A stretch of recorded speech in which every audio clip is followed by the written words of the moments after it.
Just looking for an update on Colton and Max Crosby, if he was going to be able to practice today. Yeah, Colton had a good day Wednesday. Obviously, Max, we held out, and we'll see how Max is today. Getting treatment around the clock, you know how it goes. Guy that plays every snap, you got to take care of him. So one thing about it, if he could be there Sunday, he'll be there. Any update on Faceon? It's been a while since we heard about him. Yeah. I mean, he's working out. You see him out there with our guys working in the building every day. He's been in every meeting. Would love to see something happen after the bye. We can probably have a better update at that point. Travis Kelce, he does it obviously to a lot of teams, but he always seems to put up big numbers against the Raiders. Is he more dangerous in his planned routes or in a fire situation when Mahomes is scrambling?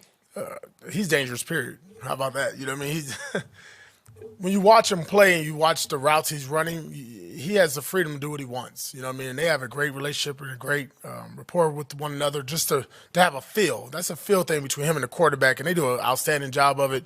And obviously he has the game circled for us, and we have the circle game for him. We got to do a better job of keeping him away and keeping him out the end zone, and that's going to be our goal. Is it hard to be physical with him on the line of scrimmage? Does it make it tough to do that? Or Well, you watched the game last year. We were hitting with DNs, we were hitting with linebackers, and then that's when he gets into this kind of freedom routes, and now it's all unscripted, and that's probably more dangerous at that point because there's certain concepts that you expect, and with him, he breaks all the rules. So I think you really want to just discourage him as much as you can. You got to be tight on him. Obviously, he's a very savvy runner, very experienced. Does a great job. Listen, he's going to be in the Hall of Fame one day, right? So when you got a guy that you're playing against that's going to be a gold jacket, all eyes, all hands, all bodies need to be on him for 60 minutes. When it comes to rushing Mahomes, how do you balance when you're talking to your edge rushers and pass rushers in general, wanting to get after him but also not wanting to lose contain because of what he can do? Yeah, that's tough because you don't want to hear about edges because if you go around the edge, he steps up. Then if you contain him and you do cage and he gets outside, right? So it's a fine line. You got to pick and choose your battles. Obviously, there's been opportunities for us to win on the edges. And when we do, we got to get him on the ground, which is another difficult thing. But I think the most dangerous thing you see when he steps up in the pocket and then he veers either right or left, and now he's going parallel to the line of scrimmage. So you're kind of in no man's land if you're in coverage. Can't come away from your the nearest receiver. Got a plaster, then you can't pull up on a quarterback. So it's really a collective defensive thing, not to be long-winded on this one. The coverage has to match up with the rush has to match up with the coverage, and guys got to do their job, and we got to keep them in that cylinder, which we call, and we want to have them in. Talk a lot about the Chiefs' offense, but they have a pretty good defense too, and Chris Jones in particular, kind of a tone setter over there. What do you guys do in terms of him and accounting for him? Yeah, just no different you do with Kelce. You got to put hands on him. Big gentleman that lines up all over the place. Spags does a great job of just, he's at end, he's at tackle, he's at nose tackles. Hell, sometimes you might even want to stand up with him. But obviously he's a tremendous talent. I thought last year we did a decent job early on in the season with him. And it's just a guy you got to count for at all times. If find him. It's Waldo. Where's 95? Okay, there he goes. And where's 95? He's over there.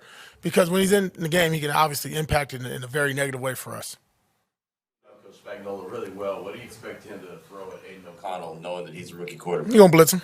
I know. I mean, that's not a no-brainer. Watch what he just did against Tua and what he did against Jalen Hurts. That's a lot of money right there. First-round draft picks.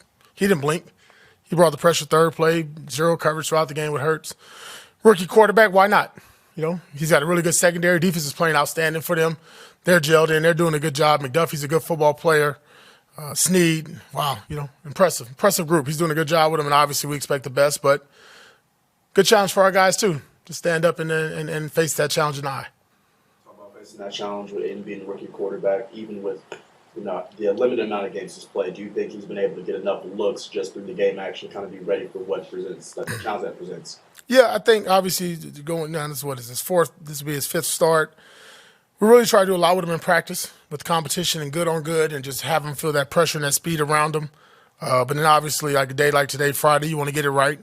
But I think he's done a good job of really studying himself, self-scouting. Bo, Fred, those guys, Scott Turner have done a good job on the offensive side of the ball, prepping him for the good, the bad, the ugly. And we just got to continue to grow with him. When you modify the practice schedule to allow the team to have Thanksgiving Thursday off, is there an expectation level for Friday's practice? That there's not going to be any type of a slow start coming off of a holiday midday? No, the expectations start on November 1st, how we practice. And the schedule doesn't change. Those guys are deserving, our staff, our building's deserving on a day off to be with their family. Thanksgiving is a day that, you come in for half the day, where's your mind at anyway? It's at home.